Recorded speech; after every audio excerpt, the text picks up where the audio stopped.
Magkita rin mga bossing, sa naghanap po dyan ng friendly budget na crossover. Baka ubra to sa inyo mga boss. Available tayo.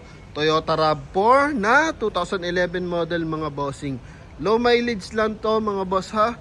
Only 57,000 km to. R17 ang mags nito mga bossing. Naka all disc brake. 4x2 unit mga bossing. Presentable. In and out. Kulay white yung ating unit mga boss. Ito yung kanyang leather seat mga bossing ha. Okay, ikutan lang natin ang bahagya mga bossing. Mileage natin dito is 57,565 km mga boss.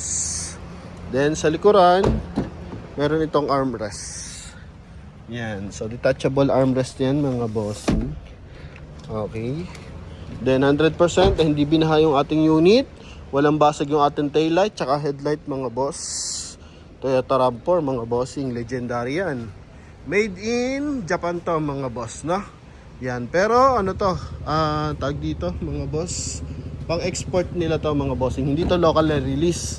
Kaya nasa kaliwa yung kanyang steering wheel mga bossing. Kasi meron kasing ano sa atin mga boss, nagko-comment na kapag made in Japan dapat Canon ang manobela. So magkaiba po yun, pang export tsaka pang local release mga bossing. Okay? So yung mga Japan surplus na minivan, so locally release yun kaya nasa kanan. Pero ito pang export to mga boss, kaya nasa kaliwa. Okay? Yan, price natin dito mga bossing is 420,000. So sa lahat ng interesado, dito muna tayo sa ating front area. Naka white plate na to mga bossing. Coding nito is Friday ending 9. Naka projector headlight na rin mga boss. Yan mga bossing. Okay. Ito, walang basag yan. Dito lang siya, meron mga maliliit na gasgas mga bossing. And concern natin dito, yung kanyang chrome ng paglight housing mga boss. Dito sa kabila, wala na siya. Okay, then ito, repainted mga bossing to ha. Yan kasi nga maraming gasgas yan. So pinaretouch natin yung front bumper mga boss. Okay, tapos sa mags, R17 to mga bossing. Makapal pa ang gulong pero expired na to mga boss. So tinatalakay lang din natin para at least sa mga buyer natin makakabili. So familiar sa ating mga unit. And yun nga pala, bago tayo magpatuloy, thank you sa ating buyer ng Hyundai Kona mga bossing, tsaka Toyota Vios. Yung mga release natin, few days, ano pa ba? Meron tayong Camry, yan na-release na rin mga bossing. So yung ating Toyota Vios tsaka Hyundai Kona mga bossing. So as in online transaction, hindi dumating yung buyer mga bossing, no? Binayaran nila ng buo yung sasakyan. So nag-base na sila sa ating review kung ano yung concern ng unit. So tinatalakay natin para at least transparent sa mga nakakabili. So yun lang mga boss, no? Kaya dito, eto, ganun pa rin naman lahat ng mga ni-review nating unit. So ganun naman tayo, transparent naman tayo mga bossing. Okay? Yan, so dito mga bossing R17, naka 5 stud mga boss. So yun lang series. Ito kasi is 2017 mga boss, no? Pero makapal pa. Pero hindi na siya advisable pong long drive mga bossing, yung gulong yan. Then dito, wala yung center cap sa likuran, pero naka all disc brake din. May nabibili sa online na tag dito sa mga ang tawag doon, marketplace mga boss, yung isang piraso lang. No, Yokohama tires yan mga bossing. Tapos may roof rail, may signal light sa kanyang side mirror mga boss. Kaya tungo naman tayo sa ating interior. Naka cruise control na to mga bossing ha. Yan, ito yung ating door funnel mga boss. Okay, dashboard. Okay, dashboard natin mga bossing. Aircon natin. So nandito, naka 1 din system. Mileage natin, ito mga boss, 57,565.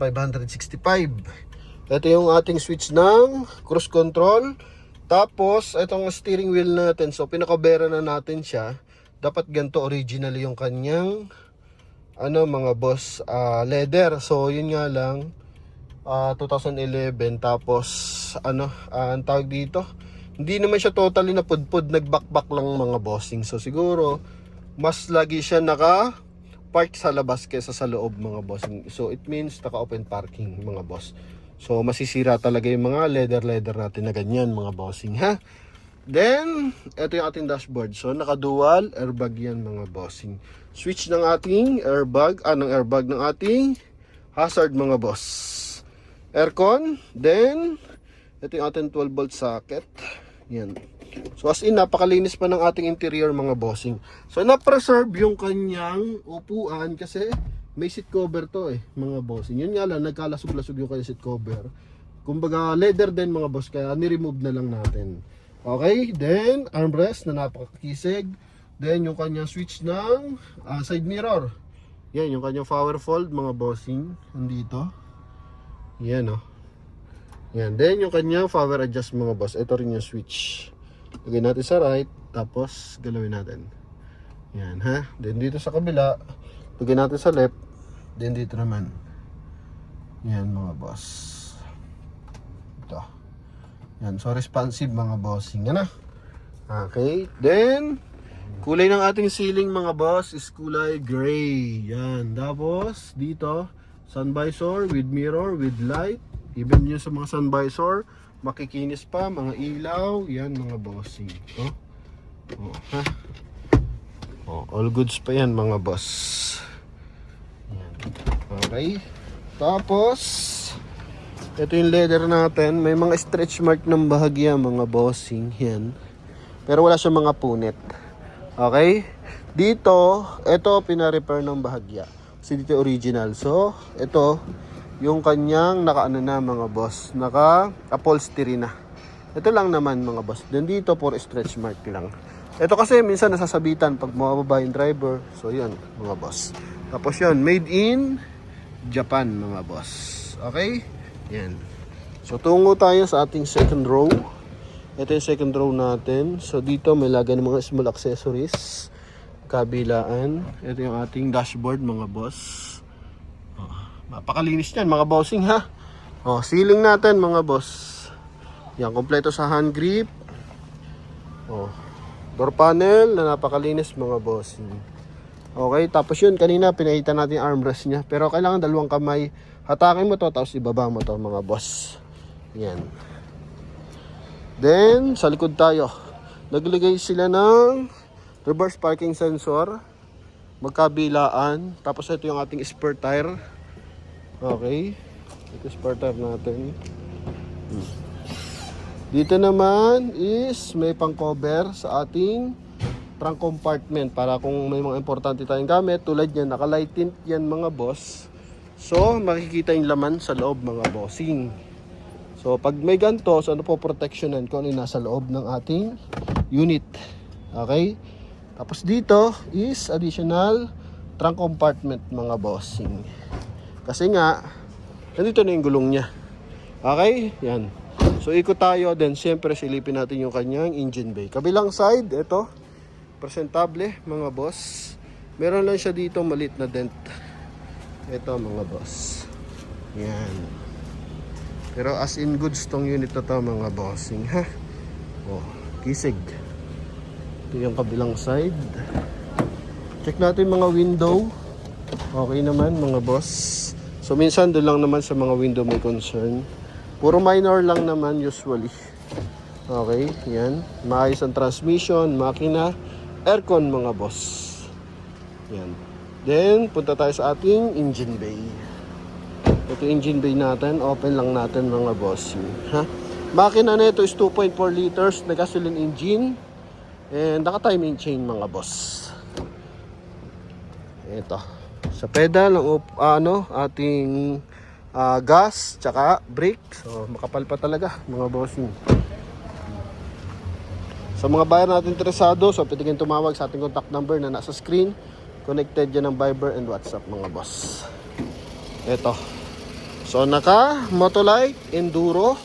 Walang tagas yung ating engine bay mga boss. Walang putol na panel mga bossing. Clarado. Ito yung ating computer box mga boss. Ball insulator. Yan, naka Japanese language pa to mga boss.